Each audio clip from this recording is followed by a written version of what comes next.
어느새 달력 한 장이 조용히 넘어갈 준비를 하고 있는 6월의 마지막 주입니다.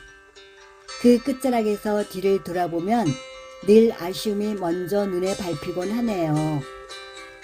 계절은 늘 우리보다 먼저 앞으로 가지만 우리는 지나온 시간 속에서 작은 의미들을 건져 올립니다. 햇살 좋았던 날, 문득 위로가 되었던 말 한마디, 조용히 견디는 마음 하나, 그것이면 충분하지 않을까요? 6월이 초록의 시간을 우리 곁에 두고 어느새 작별 인사를 건네네요. 조금은 바빴고 조금은 지쳤고 또 어떤 날은 생각보다 괜찮았던 시간들, 우리는 그런 시간을 걸으며 여기까지 왔습니다. 이 시간, 이루지 못한 일보다 잘 견디는 날들을 먼저 떠올려 보았으면 좋겠습니다. 안녕하세요. 김포 북돋움을 진행하고 있는 이진숙입니다. 여러분은 지금 김포시 늘봄 라디오와 함께하고 계신데요. 본 방송은 신앙송과 함께 책과 관련된 이야기를 하는 시간입니다. 먼저 6월을 보내며 따뜻한 시 한 편 감상하겠습니다.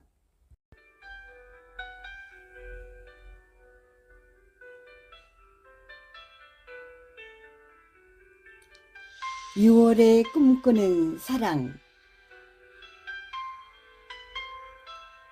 이채. 사는 일이 너무 바빠. 봄이 간 후에야 봄이 온 줄 알았네. 청춘도 이와 같아 꽃만 꽃이 아니고 나 또한 꽃이었음을. 젊음이 지난 후에야 젊음인 줄 알았네. 인생이 길다 한들 천년만년 살 것이며 인생이 짧다 한들 가는 세월 어찌 막으리. 봄은 늦고 여름은 이른 6월 같은 사람들아, 피고 지는 이치가 어디 꽃뿐이라 할까. 시인은 지나고 나서야 비로소 보이는 것들에 대한 깨달음과 세월의 무상함을 담담하게 담아냈습니다. 바쁜 일상에 치여 살다 문득 고개를 들어보니 봄은 이미 저만치 가 있고 내 청춘 또한 그렇게 흘러가 버렸음을 깨닫는 쓸쓸한 고백으로 시작되는데요.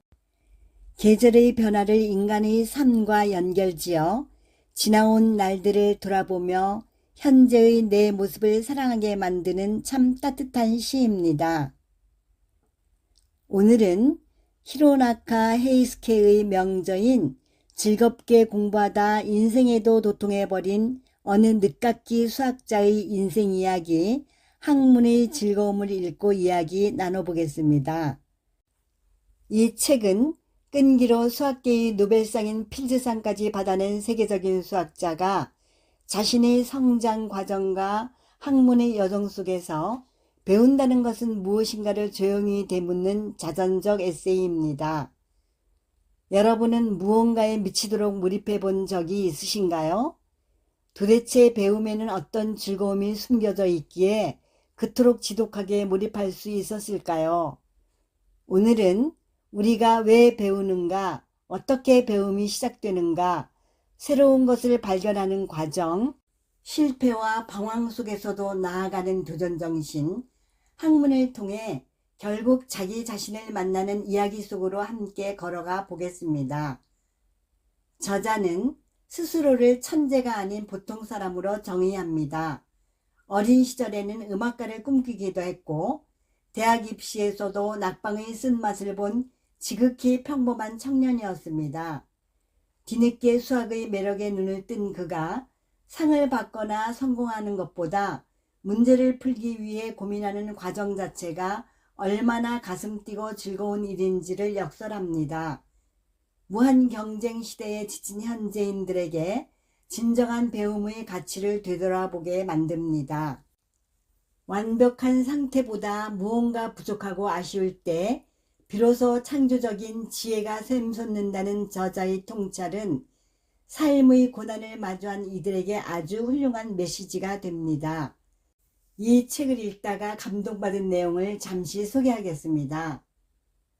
창조하는 인생이야말로 최고의 인생이다. 창조하려면 먼저 배워야 한다. 좋은 것을 창조하려는 사람은 어느 정도 체념할 줄 알아야 한다. 학문의 세계에서도 마찬가지다. 한 인간의 진정한 가치는 역경에 처했을 때 어떻게 대처해 나가는가 하는 데서 나타난다. 무엇을 생각하든지 생각하는 그 자체가 뜻있고 가치가 있다. 가치 있게 여기는 것은 결과가 아니라 그것을 향해 나아가는 과정 그 자체이다. 왜 배워야 하는가? 그것은 지혜를 얻기 위해서다.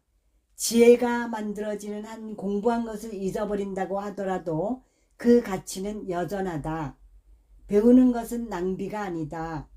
지혜의 깊이는 공부를 통해서만이 비로소 얻을 수 있는 것이다. 지혜에는 넓이가 있고 깊이가 있고 힘이 있다. 지혜의 힘이란 결단력을 말한다. 지식을 많이 쌓는 것이 학문이 아니라 그 지식을 바탕으로 나만의 지혜를 만들어가는 과정이 진짜 학문이다. 시간이 얼마나 걸리는가 하는 것보다는 끝까지 해내는 것이 더 중요하다. 수학은 진리뿐만 아니라 순간 아름다움을 지니고 있다. 그 아름다움은 장어마리만큼 순수하며 최상의 예술만이 제시할 수 있는 엄격한 완벽에 도달할 수 있다. 사람은 항상 자기 입장에서 생각하기 마련이다. 그러나 상대방의 입장에서 생각하면 자기가 상상도 못했던 문제의 원인이 자기 혹은 상대방 안에서 발견될 때가 있기 때문에 상대방과 일체가 되어 생각하는 겸허가 중요하다. 사는 것은 배우는 것이며 배움에는 큰 기쁨이 있다. 사는 것은 또한 무언가를 창조해 나가는 것이며 창조에는 배우는 단계에서 맛볼 수 없는 큰 기쁨이 있다.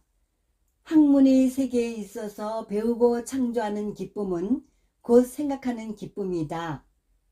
여러 가지 지식은 생각하기 위한 자료이며 독서는 생각하기 위한 계기를 제공해 주는 것이다. 사람의 재능이란 어느 쪽이 위다 아래다 라고 말할 수는 없다. 각자의 개성이나 재능을 잘 키우는 것이 다양하게 사는 방식이다. 죽음이 없으면 삶이 존재하지 않는다. 살아있다는 것은 그 자체가 대단한 것이다. 그 값진 삶을 보다 멋지게 사는 것은 살아있는 사람의 특권이다. 머리가 좋고 나쁨은 본질적인 문제가 아니다. 남들보다 조금 더 오랜 시간 끈기 있게 붙잡고 있는 마음, 그 우직한 태도야말로 천재성을 뛰어넘는 진짜 힘이다. 무언가 부족하고 아쉬움이 남을 때 인간은 그것을 채우기 위해 필사적으로 지혜를 짜내게 된다. 살다 보면 그때 그러지 말걸 하는 아쉬움이나 왜 나에겐 이것밖에 없을까 하는 결핍을 느낄 때가 많다. 하지만 그 아쉬운 순간들이 오히려 삶의 지혜를 길러내는 소중한 걸음이었다는 걸 깨닫게 된다. 오늘은 히로나카 헤이스케의 학문의 즐거움을 읽고 이야기 나눠보았습니다. 이 책에서 특히 인상적인 부분은 실패를 대하는 태도입니다. 저자는 실패를 돌아가야 하는 길이 아니라 더 깊이 생각하게 만드는 계기로 받아들입니다. 그래서 저는 책을 덮고 나서 결과를 바라보며 살아오는 건 아닐까 하고 조용히 돌아보게 되었습니다. 우리는 늘 성공이라는 목적지에만 마음이 급해 정작 지금 지나가는 소중한 하루하루를 놓치며 살아가지요. 하지만 인생이라는 긴 여정에서 진짜 남는 것은 별거가 아니라 그 길을 걸어오며 내가 흘린 땀방울과 그 속에서 얻은 배움일 것입니다. 우리는 살아가며 참 많은 것을 배웁니다. 어릴 적에는 시험을 위해, 어른이 되어서는 더 나은 내일을 위해 공부합니다. 그러나 배움은 누군가보다 앞서는 일이 아니라 어제의 나보다 조금 더 깊어지는 일이고, 학문의 본질은 경쟁이나 성취가 아니라 생각하는 즐거움에 있는 것 같습니다. 히로나카 헤이스케는 배움을 인생의 활력소라고 했습니다. 내가 오늘 실패했더라도 그 실패를 통해 무언가를 배웠다면 그것 또한 성장이자 즐거움이라는 거죠. 요즘 삶이 조금 지루하다고 느끼신다면 그동안 잊고 있었던 배움의 설렘을 다시 한번 깨워보시는 건 어떨까요? 배움은 어쩌면 무언가를 더 많이 가지기 위한 일이 아니라 세상을 조금 더 깊게 바라보게 하는 일인지도 모르겠습니다. 지금까지 시와 책으로 마음을 돋우는 김포북돋움의 이진수이었습니다. 바쁘게 흐르는 세상 속에서도 책장을 넘기는 소리에 귀를 기울이고 시 한 편에 머물러 주신 여러분 덕분에 참 행복합니다. 날마다 여러분이 일상에서 새로운 목표와 희망으로 가득 채워나가시길 바라며 저는 다음 시간에 다시 찾아뵙겠습니다. 오늘도 애청해 주셔서 고맙습니다.